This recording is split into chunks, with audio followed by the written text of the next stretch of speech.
Once upon a time, in the fast-paced world of business and media, an unexpected confrontation unfolded on live television, one that would ignite a nationwide debate and leave millions stunned. It started with a simple invitation.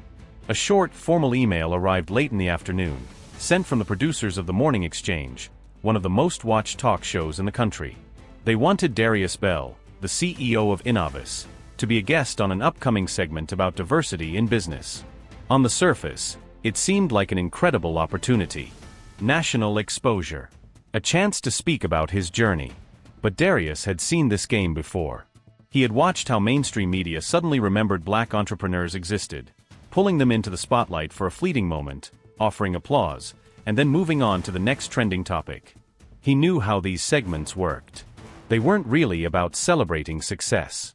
They were about controlling the narrative. This time, though, things were different. Innovis wasn't some fledgling startup hoping for its big break. His company had just secured a $200 million government contract, outbidding some of the most powerful names in the tech industry. That wasn't luck. That was 20 years of relentless work, late nights, early mornings, sacrifices most people would never see. And yet, even with that success, he hesitated before accepting the invitation. Something about it didn't sit right. His assistant, Tasha, noticed the way he lingered over the email. "Are you sure you want to do this?" she asked, arms crossed. "You know how these shows are. They love a success story, but they love tearing one down even more." Darius leaned back in his chair, exhaling. "I can handle it," he said. "Besides, it's national exposure. Let's see what they have to say." Tasha sighed, shaking her head. "Just don't let them bite you." He gave a small nod, though deep down, he already knew the game. If this interview was a setup, they were playing chess with the wrong man. The morning of the interview, Darius arrived at the KXNT studios in Los Angeles. The air inside the green room was cool, sterile, impersonal. A young producer greeted him briefly, barely looking up from her clipboard. "Mr. Bell, thanks for being here. We'll mic you up in 5. No small talk. No warm-up. Just in and out, like a transaction." As he sat in the makeup chair, an assistant dusted powder over his face with practiced indifference. A large monitor on the wall played the live broadcast of the show. First, a panel discussion on the latest celebrity scandal. Then a cooking demo. Then, as the program cut to a break, a transition card appeared on the screen. Coming up next, the black tech boom. Is it talent or special treatment? Darius clenched his jaw. So this was the angle. Of course, it was never about celebrating his success. It was about questioning it, challenging it, dismissing it as something other than what it was. But if they thought they had the upper hand, they were in for a surprise. The set of The Morning Exchange was designed to be warm and inviting. Soft blues and golds, modern furniture, a sleek glass coffee table between the host and the guest. But behind the welcoming aesthetic, the cameras hovered like silent hunters, capturing every movement, every flicker of emotion. Darius adjusted his suit jacket as he took his seat across from Madeleine Royce, the show's lead anchor. She was a seasoned journalist, well known for her sharp, incisive questions and her ability to keep control of a conversation. She greeted him with a polished smile, but it didn't quite reach her eyes. "Darius Bell," she said smoothly, her voice measured, professional. "CEO of Innovis. A true American success story." Darius gave a polite nod. "Appreciate you having me." She leaned forward slightly, flipping through her cue cards. "Let's get right into it," she said, wasting no time. "Your company recently landed a $200 million government contract, beating out some of the biggest names in tech. That's impressive." Darius had been in enough rooms with executives, reporters, and politicians to recognize this game. Build him up first. Make it seem like they respected his accomplishments. Then, tear him down. He kept his response measured.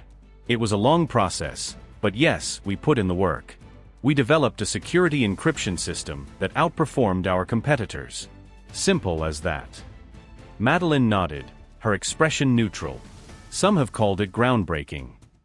She paused, just a beat too long. Then, flipping to another card, she added, "But others have raised questions." Darius didn't flinch. He knew exactly where this was going. "Questions," he repeated. Madeline glanced at her notes. Some industry experts suggest that Innovis benefited from federal diversity incentives, that companies like yours may have an edge in securing these contracts because government agencies are actively looking to diversify their vendors. She looked up. That perhaps this wasn't just about being the best, but about meeting a quota. There it was. The real reason he was sitting in this chair. For a brief moment, he let the silence hang. Then slowly, he exhaled and sat back slightly in his chair. "I've heard that argument before," he said, his voice calm, even. "It's funny though. When a black entrepreneur wins, it's special treatment. But when a legacy firm, run by the same families for generations, lands those same contracts, nobody questions it." The air in the studio shifted. A slight tension. A flicker of something behind the cameras. Madeline, to her credit, held her ground. "So you're saying race played no role at all in your success?" Darius let out a quiet chuckle, shaking his head.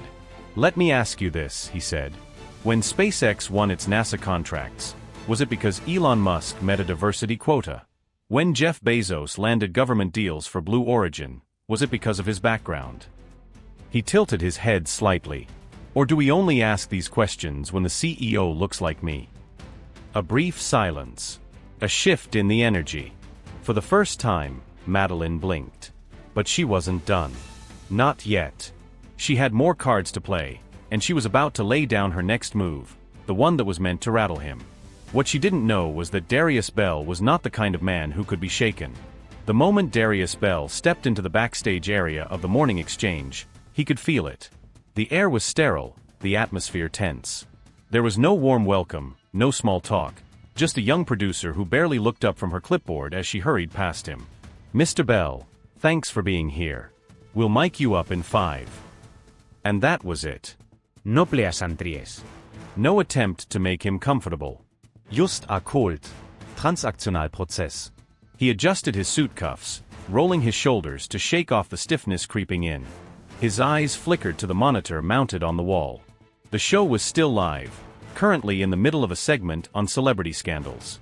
A few minutes later, a cooking demo took over the screen. And then, in bold white letters across a bright blue background, the transition card appeared. The black tech boom. Is it talent or special treatment? Darius clenched his jaw. So this was their angle. Not a conversation about innovation. Not a discussion about the challenges of breaking into the tech world. Not even a recognition of the fact that Innovis had outperformed some of the biggest players in the industry. Instead, they had framed it as a question, a loaded one, designed to cast doubt. He exhaled slowly. If they thought they had the upper hand, they were in for a surprise. The stage was set in soft blues and warm golds, carefully curated to look inviting. The lighting was flawless, the arrangement of furniture strategically placed to make everything feel intimate yet professional. But beneath that polished aesthetic, the cameras hovered like quiet sentinels, watching, waiting, capturing every movement, every flicker of expression. Darius took his seat across from Madeline Royce. She was poised, polished, and seasoned, one of those journalists who had built a career on sharp, calculated questions that could dismantle a guest piece by piece. She smiled at him, her expression pleasant, practiced. But her eyes? Her eyes told another story. "Darius Bell," she began, her voice smooth as glass. "CEO of Innovis. A true American success story." He gave a polite nod. "Appreciate you having me." She leaned in slightly, flipping through her cue cards, her movements deliberate. "Let's get right into it," she said. "Your company recently secured a $200 million government contract, beating out some of the biggest names in the tech industry. That's impressive." Darius knew this routine well. Build him up first. Praise his accomplishments. Make it seem as if they respected his achievements. And then, with a carefully placed question, they would tear it all down. He kept his response steady. "It was a long process, but yes, we put in the work. We developed a security encryption system that outperformed our competitors. Simple as that." Madeline nodded, as if considering his words. Some have even called it groundbreaking. She paused for just a moment, just long enough for the next part to land with weight. But others have raised questions. Darius remained still. Questions. She glanced at her notes before looking back at him. Some industry experts suggest that Innovis benefited from federal diversity incentives, that companies like yours may have an advantage in securing these contracts because government agencies are actively looking to diversify their vendors. Her tone was smooth, neutral, but the implication was razor-sharp. That perhaps this wasn't just about being the best, but about meeting a quota. There it was. The real reason he was sitting in this chair. For a moment, he let the silence stretch. Then, with an exhale, he leaned back slightly. "I've heard that argument before," he said calmly. "It's funny, though. When a black entrepreneur wins, people always find a way to call it special treatment. But when a legacy firm, run by the same families for generations, lands the same contracts, nobody questions whether they got a head start." The shift in the studio was subtle, but it was there. A slight change in the energy. A flicker of movement among the producers off-camera. Madeline kept her composure. "So you're saying race played no role at all in your success?" Darius let out a quiet chuckle, shaking his head. "Let me ask you something," he said. "When SpaceX won its NASA contracts, was it because Elon Musk met a diversity quota? When Jeff Bezos secured government deals for Blue Origin, was it because of his background?" He tilted his head. "Or do we only ask that question when the CEO looks like me?" A pause. Just a brief one. But it was enough. Madeline's smile didn't falter, but there was a slight, almost imperceptible shift in her posture. She knew she had just stepped into deeper waters. She glanced at her cue cards, then back at him. "Well, Darius," she said, her tone as smooth as ever, "let's talk about that for a moment. You grew up in Birmingham, Alabama. Raised by a single mother. Public school. No Ivy League degree. No deep family connections in business." She folded her hands together, tilting her head slightly. "That's an inspiring story. But here's what some might wonder. How does someone with no access to elite networks, no generational wealth, rise to a position where they can outbid billion-dollar corporations? Surely, there must have been help along the way." She let the question hang in the air. The implication was clear. "How did you get here? Did someone pull strings?" Darius let the words settle before responding. "It's called work, Madeline," he said simply. "Some of us don't have trust funds or country club connections to fall back on. So we build from the ground up." She nodded, as if she were listening. But he could tell, she wasn't hearing him. "But surely," she pressed, "you had help along the way. Maybe a mentor, a program, something that gave you an extra push." Darius exhaled quietly, his voice even. "Yeah. Help came in the form of working 3 jobs while getting my engineering degree. Help came in the form of sleeping in my office while I built my first software prototype because I couldn't afford rent." His eyes locked onto hers. "That's the kind of help I got." For the briefest of moments, Madeline's lips pressed together. Not in frustration. Not in anger. But in calculation. Because she wasn't done yet. She had one more card to play. And what she didn't realize was that she had already lost. For a moment, the tension in the studio was almost tangible. The air felt heavier, the silence stretched just long enough for everyone watching, both in the room and on their screens, to feel it. The cameras remained locked on the 2 figures sitting across from each other.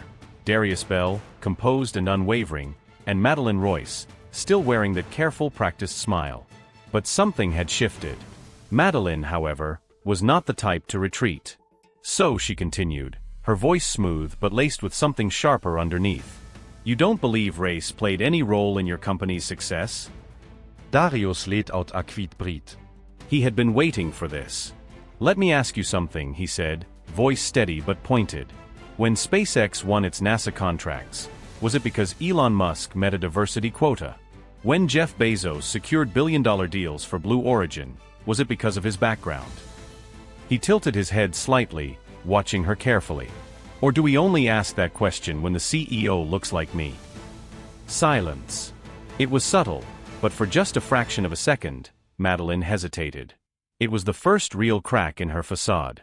She wasn't expecting him to flip the question back on her. She wasn't expecting him to take control of the conversation.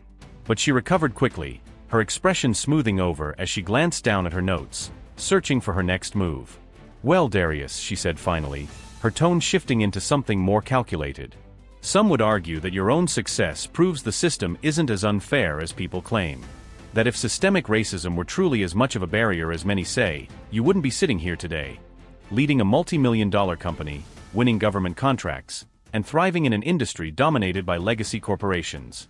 Doesn't your story prove that the playing field is more level than people think? Darius let out a short, quiet chuckle, shaking his head. See, that's the problem, he said, his voice calm but firm. People love to use one success story as proof that a problem doesn't exist. Madeline's expression remained neutral, but there was something in her eyes, just a flicker of unease. Darius leaned forward slightly, resting his forearms on his knees, holding her gaze. If a person escapes a burning building, he said, do you point at them and say, see? The fire wasn't that bad? Silence. This time, it wasn't just the producers behind the cameras who froze. Even Madeline, the seasoned journalist who had navigated countless high-stakes interviews, didn't have an immediate response. Darius let the weight of his words settle before continuing. Just because I made it out, he said, his voice measured, doesn't mean the system isn't on fire. Still, she said nothing. For the first time since the interview had started, Madeline Royce was speechless. By the time Darius Bell stepped out of the studio and into the Los Angeles morning air, he could feel it. Something had shifted. The weight of the interview still hung over him, but it wasn't just that. There was an energy, something electric, something building. His phone buzzed in his pocket. Once. Twice. Then again.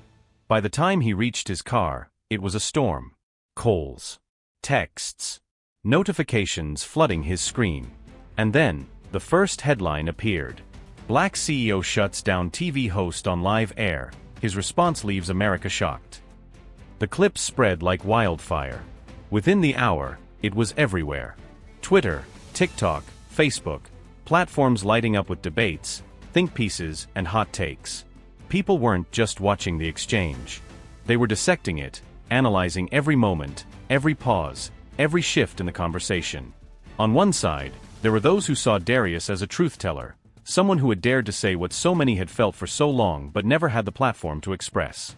He just said what we've all known for years, one tweet read. They don't question legacy wealth, but the second a black man wins, suddenly it's about special treatment? Nah. Hashtag truth hurts. This wasn't just an interview. This was a reckoning. Hashtag Darius Bell exposed the system. But then, there were the others. The voices that always seemed to crawl out when moments like this happened. Another successful guy playing the victim. Just take your millions and stop complaining. Hard work speaks louder than race. Here we go again. He wins, but somehow still cries about oppression. Maybe he should just be grateful. Some dismissed him. Others outright attacked him.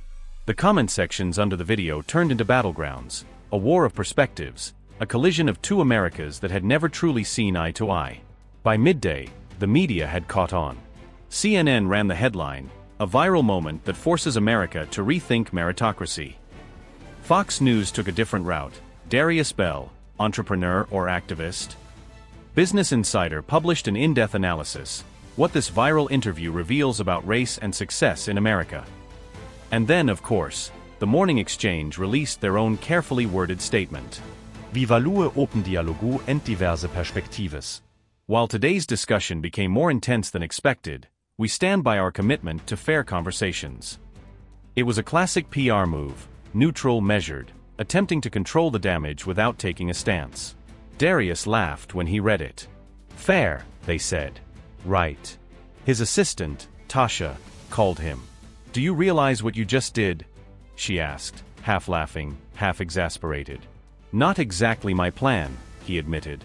Well, congrats, she said. You just became the most talked about entrepreneur in America. But success on this scale had consequences. Some doors opened. A flood of new investor inquiries rolled in, the same people who had once ignored him now eager to align themselves with his company. Suddenly, they saw value. Suddenly, they wanted in. Others, however, quietly stepped away. A few major corporate partners called to reevaluate their commitments. Some contracts that had been weeks away from signing were now on hold. And then, the threats started. Anonymous emails.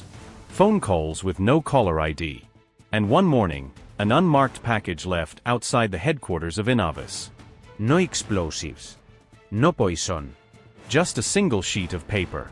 One word written in bold, black ink. Enough. Tasha stood in his office, holding the note, her jaw tight.